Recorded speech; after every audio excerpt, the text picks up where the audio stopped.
Hello, party people. This is J.R. Benton, aka 730, with another public service announcement. Today, we're going to be doing something a little different. Today, I'm going to be reading an excerpt from my book, Same Time, Different Realities. The name of this short story is called Staircase in the Woods. First of all, I would like to start by saying I started this journal at the request of my couples therapist. My girlfriend believes that writing down my thoughts will help me work out a childhood tragedy, the one that's keeping me from growing in my relationship. Apparently, I'm an emotional cripple, and this notebook is the cure. Leave it to therapists to make the world a better place. I, for one, think my relationship is fine the way it is. Boundaries are our friends. We go to work, spend time together, eat together, sleep together, live together, play video games together. Everything is perfect. I'm with the woman of my dreams. It's a match made in heaven, if you believe in such a place. I couldn't picture myself being with anyone else. I mean, who else would love me for me? Sure, we have our ups and downs, but at the end of the day, we have each other's backs. I love her, and I don't know what I would do without her. I got a text from my best friend in the world last night. It came through when I was asleep. I haven't heard from him in years. It's sad because at one point we were close like brothers, even though he actually had a brother. Come to think about it, we got closer after what happened to his little brother. That was messed up. I mean, they never even found his body. On top of that, he always felt partially responsible for what happened to his brother. It wasn't his fault, but then again, it was. Maybe I should start at the beginning. When he moved across the street, it took a while for us to meet because I hated the outdoors. My mom eventually forced me to go outside and play with my new neighbor. I hated it at first. I'd much rather be in the house playing video games than outside getting dirty. After a while, I didn't mind. I never had a friend before then. I had classmates, neighbors, and cousins, but no actual friends to speak of. The two of us always found ways of occupying our time. When his little brother was old enough, he started hanging out with us as well. That's when things changed. We used to play in their backyard every day. I found someone with an imagination as vivid as mine. They had one of those jungle gyms in the backyard. Our dads worked together. They used to carpool to work every day. Our moms used to hang out while we were playing. Our families were like family. We always had family outings together. I loved when our dads would barbecue. I had the best childhood for a while. I would be so exhausted sometimes that I didn't even play my video games. I began to notice how he treated his little brother sometimes. I could tell that they spent a lot of time together because sometimes they forgot I was there. That's when I would catch him mistreating his sibling. I had every video game that ever came out. He had every action figure. Even though he had all of them, he didn't like to share with his little brother. That made me feel some type of way, but I never brought it up. I was never forced to share what was mine, so I couldn't relate. I remember going to church together. Every Sunday, our families were right there on the back row. The three of us used to sit drawing pictures while service was going on. We never paid attention to the sermons. Children very seldom contemplate going to hell. I didn't see the point of making us attend the service. The only good thing that ever came from going to church was seeing the most beautiful girl every Sunday. We'll be properly introduced years later. The real reason I never went outside was because we were surrounded by woods. I was terrified of going into the woods, and I lived in the middle of them. I hated the scary shapes that the tree branches made outside my window.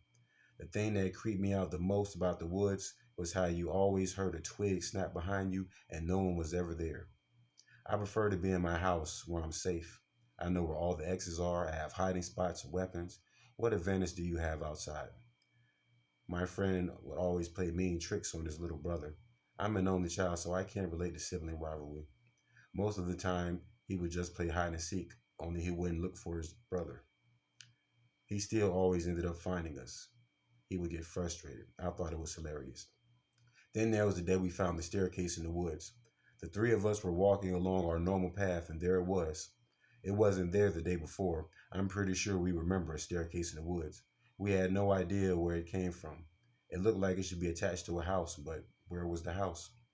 That thing gave me a really bad feeling. I mean, every fiber of my being screamed for me to get away from that thing. I just wanted to get as far away from it as possible. He was drawn to it. I watched him as he slowly walked towards it, like it was calling his name or something. That's when his little brother started calling his name. I had to do something. He almost touched it, but I grabbed his arm. He was moving towards it in slow motion, like he was in a trance or something. When he snapped out of it, he decided to play a trick on his little brother. Who would have known this would be the last trick he would ever play on him? He dared his little brother not only to stand on the staircase, but he had to climb all the way to the top. This staircase was actually kind of tall. I really saw the staircase at that moment. You'd think that in the middle of the woods it would be covered in leaves. Instead, it was spotless. It looked brand new, even had rails. It reminded me of the stairs outside of an airplane. The thing that I couldn't stop thinking about was, where did it come from? The other thing was, where did it go? I mean, what happened when you reached the top and stepped forward into thin air? Did you fall or go somewhere else? I didn't want to find out. I got the answers to my question, whether I wanted them or not. His little brother disappeared when he stepped into thin air. That's what I call it. Kind of like Roadrunner cartoons. You know, when they walk on thin air before eventually falling. It was like seeing a messed up magic trick because his brother never came back. Both of us immediately ran to the top of the staircase. I don't know exactly how long we stood up there. When I realized where we were, it was dark. That was impossible because we had just went walking in the woods that morning. The entire day had passed while we just stood up there. At this point, his brother had been missing all day. By the time we got to the police, there really wasn't much they could do. The police searched for days, but they never found the trace of him.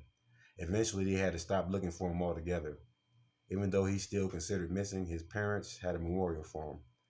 Everybody was there showing their support for the family. A lot of times, he and I just sat there for hours saying absolutely nothing to each other. We weren't angry with each other, there just wasn't anything to say. In our own way, that said it all. Every year after that, we returned to the spot, hoping that the staircase would reappear. Every year, we were disappointed. We didn't care. We were kids. We didn't know that life wasn't fair.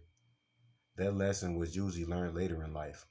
We got the privilege of experiencing just how unfair life was up close and personal. Eventually, our parents made us stop going into the woods. We each had to go through years of therapy to get over it.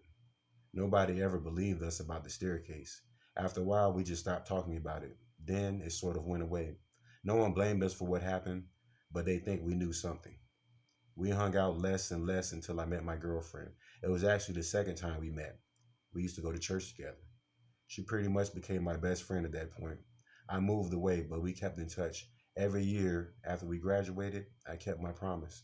I returned to help look for his brother. It was a weird little tradition that I had to honor every year. Not the best of circumstances to have a reunion, but it was good to see each other and catch up. My girlfriend tried to talk me out of going. She gets these feelings sometimes. So far, they have never been wrong. There's one time she had a weird dream and called to check on one of her coworkers. She found out that they had an accident. In her dream, they were hanging over a machine full of saws. My girlfriend was holding them by the hand. She held on as long as she could. Then they fell into the machine. In real life, that person fell asleep behind the wheel of a car and had a head-on collision. They survived and surprisingly had only minor injuries. This time, she had a feeling that if I go, she'll never see me again. I hug her and kiss her and do my best to comfort her before leaving. Even though I believe in her intuition, some promises just can't be broken. This is my bro, and we're going to see this thing through to the end. If I didn't, I feel like less of a man. I'm just saying. It's a shame that the last couple of years I couldn't make it back home to look for his brother in the staircase. I really couldn't get away. I'm building a life with my girlfriend. I can't just take off whenever I want. That might just be me making excuses. I knew we'd never see his brother again when he disappeared. This year, he didn't even invite me. I feel like I let him down. I can't even begin to imagine what it was like dealing with something like this growing up. I was there, but he wasn't my little brother. It didn't affect me the same. Now I get a text out of the blue. It's from his mom. She's worried about him. He never returned this time. I decided to help her find him. His dad died a while back. He's been taking care of his mother. I tell my girlfriend as much as I can without freaking her out. I'm on my way back home for the first time in years. I drive as far as I can before pulling into a rest stop. I can barely keep my eyes open. If I don't get some rest, I'm going to crash. There are no other cars out here. This place is deserted. I'm all alone at the opening credits of a horror movie. I recline my seat and try to get comfortable. So far, so good. It's kind of quiet. I hear noise outside my car. I look in the rear view mirror and both side mirrors. I don't see anything. I sit there listening for the sound again. I stay alert until I fall asleep. When I wake up the next morning, there's a face print on my driver's side window. The hairs on the back of my neck stand up, and I get goosebumps. I start my car and peel out of there. I have to put on a radio station just to distract me from what happened. I make it to my mom's house in record time. She still lives across the street from his mom. I don't visit often since the divorce. Apparently, my dad cheated on my mom my entire childhood. I'm not really a people person, so I never know what to say to her. There's just a bunch of uncomfortable silences. What kind of person can't carry on a conversation with their own mother? She must hate me. I'm the worst son ever. When I pull up, she makes my favorite breakfast: French toast, oatmeal, and a tall glass of orange juice. I eat in silence while she tells me all the ways I remind her of my father. He really messed her up. I don't think she'll ever be the same again. I go upstairs to my own room. It's just like I left it. I was a huge nerd in school. My room is littered with anime and comic book themes. I have model Gundams and Walking Dead action figures. I even have a collection of Yu-Gi-Oh cards. The two of us used to play against each other for hours. I look out my window, which looks directly into his window across the street. And what is that? A black shape with red eyes and horns. Oh my God, the devil is real. Who would have thought? I need to warn his mother that the devil's in her house. I run down the stairs and almost break my neck when I miss the last four stairs. I quickly recover and run across the street. I bang on the door until she finally answers. I rush past her and hurry upstairs to his room. I open the door and look around the room. I see no one. I turn around and nearly jump out of my skin. She is standing right behind me. She's thrilled to see me. She gives me a hug. My OCD keeps me from returning it. The only two people I hug are my mom and girlfriend. Physical contact with anyone else creeps me out big time. She tells me that he was spending time in the woods again. He was excited about something. He wanted to get in contact with me. Whatever he was working on was on his laptop. She had no idea how to use it. She allows me to search his room for any clues. She never called the police. I don't blame her. No one says it, but if you lose a child, you're considered a bad parent. This place was a media circus back then when it all happened. No one cared about the family or what they were going through. They just wanted to get a story. I go back to his room. I look around at all the same anime and comic book memorabilia we had in common. Then I spot a pair of my Jordans from back in the day. They came up missing in gym class. He had them this whole time. I can't believe it. You can't trust anybody. I feed his pet gecko a cricket. He got the gecko after his brother went missing. I see his fishing rods. He loved fishing, but I hated it. That's something me and his little brother had in common. I see